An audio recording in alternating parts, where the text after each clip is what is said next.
Hey Clashes, the Mashup Mania event is over and we're taking a look at the best and easiest strategy at the same time for getting 3 stars. And that is this Dragon and Dragon Rider strategy. It is just super straightforward, super simple. Yesterday we have taken a look at the best strategy, but that strategy is not that easy to execute. This one, I think everyone should be able to get the 3 stars. Equipment wise, you have a wide variety of things you can go with. Vamp Stash and one of those epic equipments are going to work great. Earthquake Boots and one of the epics are going to work great as well. We're going to use the Spiky Ball for the first few attacks, and then we're going to switch to the Gauntlet so I can really show you how the different equipments are getting played. For the Archer Queen, this is pretty much the best thing you want to go for. Heater Puppet and the Giant Arrow. You want to have that Giant Arrow on level 9 to make sure that you can take down sweepers. Level 18 is nice to have for taking down max air defenses, for example. But the most important thing, in my opinion, is the level 9 to take down sweepers. For the Warden, you have, again, a couple of options. The first combination we're going to use is going to be the Eternal Tome with the Rage Gem, but you can replace the Rage Gem with the Healing Tome if you want to. The next one is the Royal Champion. I personally prefer the shield and the spear on this one with air attacks. Whenever you're sending the Royal Gem in on her own, I like this combination a lot. But you can bring as well the Haste Vial with the Hot Rider Puppet. That should work great as well. But I think we are ready to take some attacks, and I can show you how effective this strategy is going to be in Legends or in the Clan War League. The biggest difference, in my opinion, really is how you're aiming the Giant Arrow. This is as well the hardest thing about this entire strategy. But for this one, it is overall not that hard to do. What you're doing with the Giant Arrow, you're pretty much trying to target anything in the base. You're picking an outside building where you want to start your queen with, and then you're drawing a line in between those two. So let's just do that. For example, I want to take down this sweeper. Since I want to take down the other sweeper as well, I will use this elixir collector as my marker building, or like the angle building where I shoot my giant arrow from. The next thing is you're picking the middle part of the building and then drawing a line in between in your head. Unfortunately, that's not really possible otherwise. Draw a line in your head, draw it a bit further, and that's where you have to deploy your Archer Queen. So that's what we're going to do now. So Giant Arrow, make sure, like another thing is just with the finger, go the line, like that works as well. Just like this, fire, and we get both sweepers. Amazing.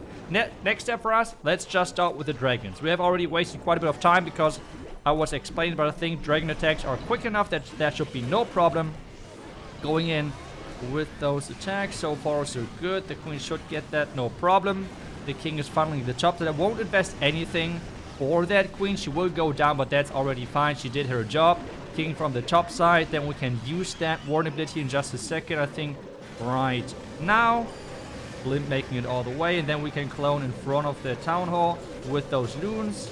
Nice and easy. Chain Trappers over there, but because we have spread out the loons, that is then no problem. We can as well take down back-end defense if we want to and have to. Let's just do that. And this is actually the perfect example because of the Halloween event, because of the Clash Halloween event. All of the defensive bases right now are using air targeting defenses, like the Expos, for example. And this makes it then that this is like the prime example that this obviously works as well versus all of those air expo bases, because I see a lot of people saying, hey iTzu, you're always taking ground expos, which typically is the meta. Yes, that makes sometimes air attacks easier, but in reality a lot of those bases are trying to defend a wide variety of bases, and having ground expos is helping especially so much defending those heroes because they are all ground, right? So that makes sense to use ground expos. For this one, we're getting our 3 stars. We're able to overcome the air expos as well. On top of that, the super dragon in the defensive clan castle. Well, what can go wrong? Let's do the next attack. And we are already in again. First things first, let's pick a target and then one of the outside buildings to shoot our giant arrow. So for this one, we have the sweepers. I think we should be able to get this backhand sweeper with targeting this gold mine. For that, again, we have to draw the line between those two buildings, just like that. Again, something which helps me a lot is use a finger and just go across this line and try to like draw it on my tablet. And like without really drawing it, but just for me, like just seeing the finger go across the tablet and then deploy my queen. This helps me personally a lot. So starting at this sweeper on the top right, going all the way down with my finger, all the way towards this spot, and that should target the backhand sweeper. Exactly as I said. On top of that, because we have the max giant arrow, we're even getting the backhand air defense out there as well. That was some insane value. The next step for us, I think, is going to use the king, because we have to take down the invis tower somehow, or at least like make it useless. I think with the bounce here, obviously we're not targeting it, that's unfortunate, but hey, next step for us, Baby Dragon, and let's get all of those dragons started, and then we can still blimp the town hall if we have to. So, come on, invis spell tower thingy, you have to activate, and there we go. Now we can start with the blimp, because at the point where the blimp is going to reach that destination, that target, we should be good to go, and the invis tower is already running out, so things are looking amazing. Now again, a reminder, spread those clones out. That's such an important game changer for you. We can distract the back end with the monolith as well. We have the Roy champion as well still. And to be honest, on this attack, it feels like that we could even try to swag it. Should I try it? Let's see how things are going. I think we can always save it with the Roy champion. I think we're good to go there. The monolith is going down. Back end should go down as well. Roy champion, as I said, not even deployed. So it really shows this strategy is just insanely strong. And as well, you can go with the different options on the equipment. I think for the next attack, we're going to switch the Warden equipment to the Healing Tome with the Eternal Tome, to not have the Rage Gem, for example. And we're going to switch the King, from the Earthquake Boots and the Spiky Ball towards the Earthquake Boots with the Gauntlet. You can go as well with the Vamp Stash, as I said earlier in the attack, but personally I just have to say I like it so much to always have this backup option with the Earthquake Boots of getting into the base with my king and my queen. Yes, you can use super wall breakers as well, remove a couple of loons, for example, like a dragon or something like that, and bring a super wall breaker. That works as well, but I know for a fact that a lot of people like to not use any super troops, and this army is not using any super troops whatsoever, which means if you want to not use the wall break, the Earthquake Boots are always going to be that perfect wall opening tool. You can go for the Vamp Stash if you like it, no problem. I don't want to say that you should not use it, but I feel like I personally just prefer the Earthquake Boots a little bit better. But hey, let's switch things around with the different equipments.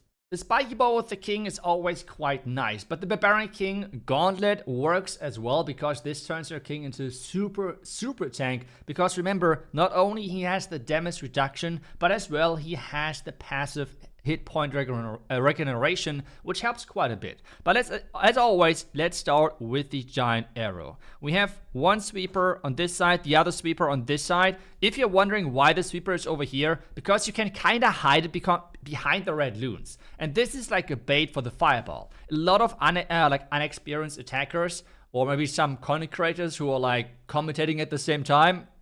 Actually, I think so far it never happened to me, I think. But like, the fireball really easily goes to this sweeper, which is obviously then a really big problem for you as the attacker. But for us right now, I think we are going in with like this sweeper right here. I think we're going to try to target it with this Spare Factory again. Like, draw the line with your finger if that helps you. For me, as I said, it helps me quite a bit. So like starting at the sweeper location, then going all the way to this, and I think right here, perfect. The next step for us is the Baby Dragon on this side, and then the dragons from this side in.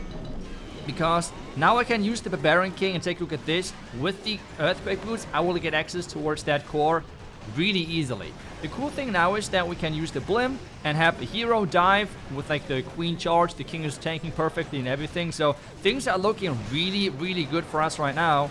So we can use that warden ability in just a second. I think right now is a good timing. Blimp is flying across. I think we're going to clone in this direction. Let's clone everything as intended. Town Hall hopefully, yep, is going to go down. That's amazing. Let's use the Roy Gem at the top side at this point. I think I've already proven how strong it is, so we don't have to try to swag anything on this attack. I feel like that's not really necessary. We have an Electric in the defensive clan castle, which is quite annoying because we're using air, right? So that's always really annoying. It's meant to be like really annoying versus the defending, like attacking lava loon troops. As I'm recording this video, lava loon and event troops are still there. So yeah, that's why we see this defensive clan castle. But again, it's like a true test, because typically there are ice golems in there, which normally are really rarely getting lured out. So the titans are actually way more annoying. But hey, in the end, we still get the 3-star. if you're trying to optimize things, I think the spiky ball gives you quite a bit of nice power, because you can snipe down defenses as well without getting that far into the base. And on top of that, I personally prefer the rage gem of the Warden. I have somehow better results with that, but you can see as well the healing tome works totally fine as well. So just use whatever you have upgraded, or if you're lucky enough to have both of those auras activated or upgraded for the Warden, just use whatever works best for you. Just because it works better for me does not mean that it should work better for you whatsoever. So yeah, overall, the strategy league is down below in the description. I wish you all best of luck for the Clan War League, and hopefully you have an as successful season as possible. This attack strategy for sure is going to save you quite a few 3 stars, and it's just super simple, and that's why I think it's just so nice to use. And at the same time, the power level, I think you have seen in the video. Otherwise, thank you so much for watching. I will see you guys back tomorrow with the next class video. Until then, see ya and bye bye.